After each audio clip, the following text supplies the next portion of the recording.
Hello दोस्तों, welcome back to our YouTube channel Guru Masti GNMT।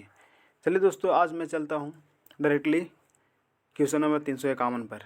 ठीक है, क्योंकि मैंने पिछला सेशन में 350 तक पूरा करा दिया था, और शायद जो नहीं देखे हैं पिछला सेशन, वो डिस्क्रिप्शन में लिंक दिया हुआ है प्लेलिस्ट का, वहाँ से जाकर देख लें।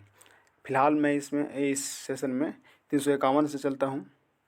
तो 351 का क्वेश्चन है, तुलसीदास के शिक्षा गुरु थे। Option A Narhari Das, option B Ravidas, option C Shesh Sanatan, या ऑप्शन डी मधुसूदन सरस्वती। तो इसका सटीक जवाब आप लोग शायद जान रहे होंगे, क्योंकि क्वेश्चन रिपीट है। सॉरी। तो इसका सही आंसर होगा ऑप्शन सी। ठीक है, यानी शेष सनातन, यानी तुलसीदास के शिक्षा गुरु थे कौन? शेष सनातन जी थे। ठीक है, नेक्स्ट चलते हैं 351 हो गया। 352 में 352 का क्वेश्चन है, इनमें से कौन सी रचना तुलसी जी की है? ऑप्शन ए लगन पत्रिका, ऑप्शन बी प्रणय पत्रिका, ऑप्शन सी सीता स्वयंवर, या ऑप्शन डी विनय पत्रिका। तो इसका सटीक और सही जवाब होगा ऑप्शन डी, यानी तुलसी जी की रचना निम्नलिखित में से विनय पत्रिका है। ठीक है, नेक्स्ट चलते हैं 353 में।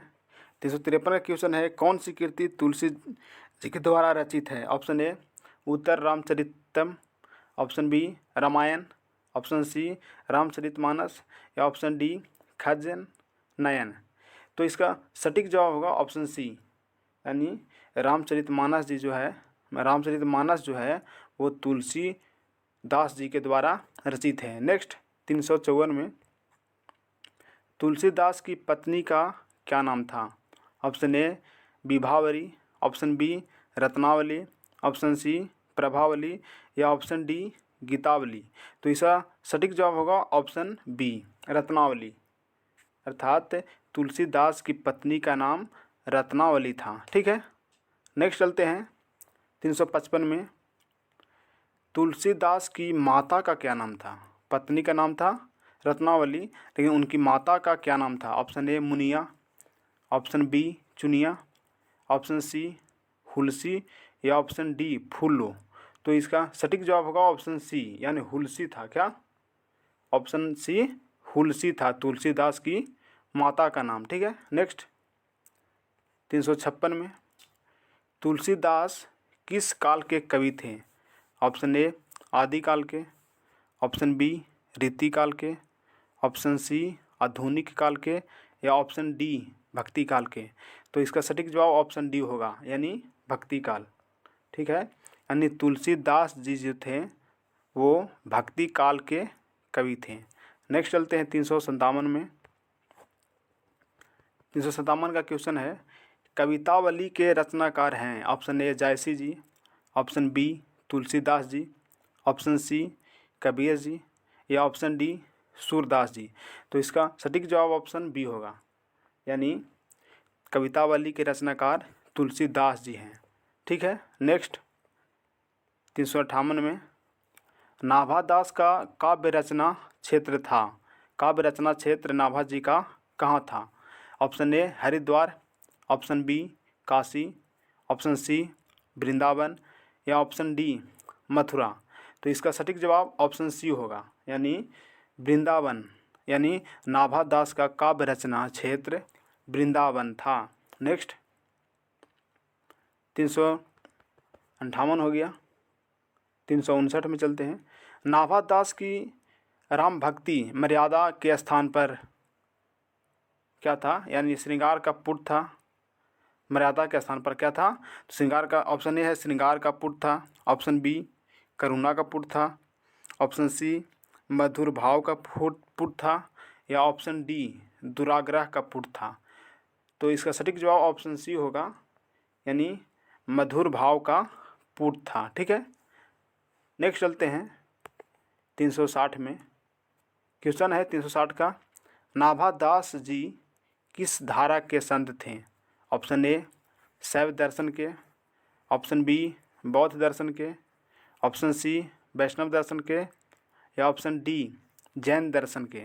तो इसका सटीक जवाब होगा ऑप्शन सी, यानी नाभा दास जी जो थे वो वैष्णव दर्शन के संत थे। ठीक है, नेक्स्ट चलते हैं 361। बीजक के रचयिता कौन है? Option A Tulsidas, option B Kabirdas, option C Surdas या ऑप्शन डी जयसी। तो बीजक के रचयिता जो हैं यानी बी कबीरदास जी हैं। ठीक है, यानी बीजक के रचयिता कबीरदास जी हैं। ठीक है, नेक्स्ट चलते हैं 362 में। नाभा दास किस धारा के कवि थे? ऑप्शन ए निर्गुण धारा, ऑप्शन बी सद्गुण उपासक राम भक्त धारा, या ऑप्शन सी सगुण धारा, या ऑप्शन डी इनमें से कोई नहीं। इसका सटीक जवाब होगा राम भक्त धारा, यानी ऑप्शन बी, अर्थात नाभा दास जी जो थे वो राम भक्त धारा के कवि थे। राम भक्त धारा को ही, उसी धारा को हम कह सकते हैं सद्गुण उपासक। ठीक है, नेक्स्ट चलते हैं 363 में। कानी का अर्थ होता है? ऑप्शन ए एक आँख का न होना, ऑप्शन बी एक कान वाला, ऑप्शन सी अंधविश्वास, या ऑप्शन डी विश्वास प्रतीति। तो इसका सटीक जवाब ऑप्शन डी होगा। ठीक है, यानी कानी का अर्थ जो होता है वो विश्वास प्रतीति था। ठीक है, प्रतीति होता है। ठीक है, नेक्स्ट चलते हैं 364 में। नाभा दास के दीक्षा गुरु हैं कौन हैं? स्वामी Agradas, option B Swami Shraddhanand, option C स्वामी चतुर्भुज दास, या ऑप्शन डी स्वामी नरहरि दास। तो इसका सटीक जवाब होगा ऑप्शन ए, यानी नाभा दास के दीक्षा गुरु स्वामी अग्रदास जी हैं। ठीक है, नेक्स्ट चलते हैं 365 में। भक्तमाल के रचयिता कौन हैं? Option A Kabirdas, option B Guru Nanak, option C Raidas, या ऑप्शन डी नाभा दास। तो इसका सटीक जवाब होगा ऑप्शन डी, यानी नाभा दास जी हैं भक्तमाल के रचयिता। ठीक है, नेक्स्ट चलते हैं 365 हो गया। 366 में। भक्त चरित्रों की माला है? Option A Mundmal, option B Pushpamal, option C Bhaktamala, या ऑप्शन डी रत्नमाला। तो इसका सटीक जवाब होगा ऑप्शन सी भक्तमाला। ठीक है, भक्तमाला होगा। ठीक है, नेक्स्ट चलते हैं 367 में। 367 का क्वेश्चन है, नाभा दास किसके शिष्य थे? ऑप्शन ए तुलसीदास के, ऑप्शन बी रामानंद के, ऑप्शन सी स्वामी अग्रदास के, या ऑप्शन डी महादास के।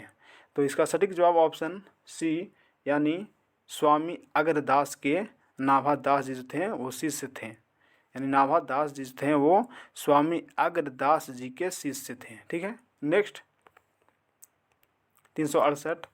कबीरदास किस शाखा के कवि हैं? ऑप्शन ए सगुण शाखा के, ऑप्शन बी निर्गुण शाखा के, ऑप्शन सी सर्वगुण शाखा के, या ऑप्शन डी इनमें से कोई नहीं। इसका सटीक जवाब होगा निर्गुण शाखा के, यानी ऑप्शन बी कबीरदास जी जो थे वो निर्गुण शाखा के कवि थे। नेक्स्ट 369। नाभा दास किस काल के कवि थे? ठीक है, भक्ति काल के, ऑप्शन बी रीति काल के, ऑप्शन सी वीरगाथा काल के, या ऑप्शन डी भारतेंदु काल के। तो इसका सटीक जवाब भक्ति काल के, यानी नाभा दास जी जो थे वो भक्ति काल के कवि थे। 368 में क्या है, 368 में था किस शाखा के कवि थे कबीरदास जी?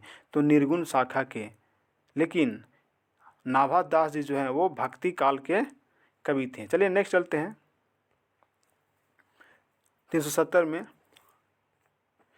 नाभा दास की कविता किन दो कवियों के बारे में है? ऑप्शन ए जायसी एवं सूरदास के बारे में, या ऑप्शन बी कबीर एवं सूरदास के बारे में, या ऑप्शन सी सूरदास एवं तुलसीदास के बारे में, या ऑप्शन डी तुलसीदास एवं कबीरदास के बारे में।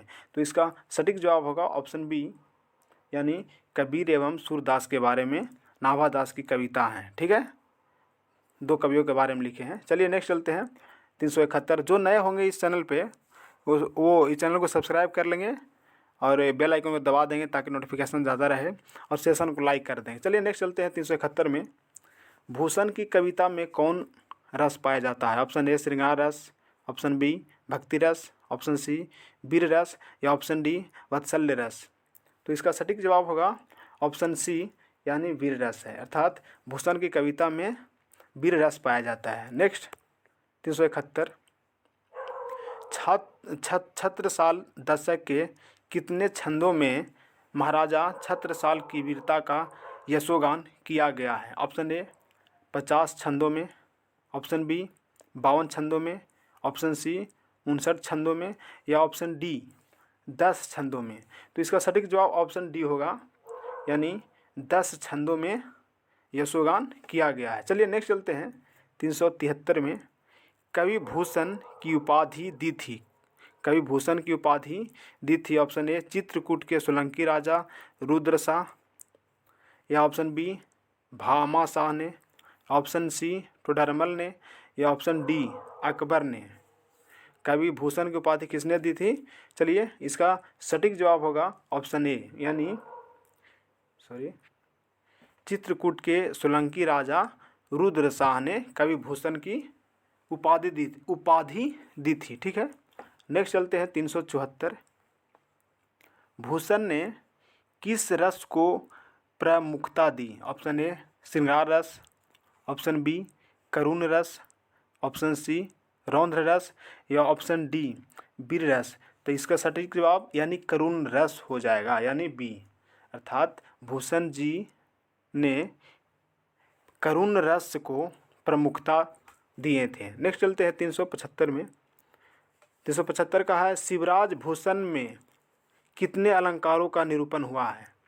ऑप्शन ए 110 अलंकारों का, ऑप्शन बी है 112 अलंकारों का, ऑप्शन सी 108 अलंकारों का, या ऑप्शन डी 105 अलंकारों का। तो इसका सटीक जवाब 105 यानी डी हो जाएगा। शिवराज भूषण में कितने अलंकारों का निरूपण हुआ है? तो 105। चलिए यहाँ तक 375 हो गया। अब जो पिछले सेशन यानी पिछले सेशन को नहीं देखे हैं, यानी 100 कितना चालू 50 से, यानी 150 तक जो नहीं देखे हैं, वो प्ले लिस्ट का लिंक डिस्क्रिप्शन में दिया हुआ है, वहाँ से जाइए और डायरेक्ट प्ले लिस्ट को ही शुरू से लास्ट तक यानी पूरा पार्ट देख लीजिए। ठीक है, तब तक के लिए धन्यवाद।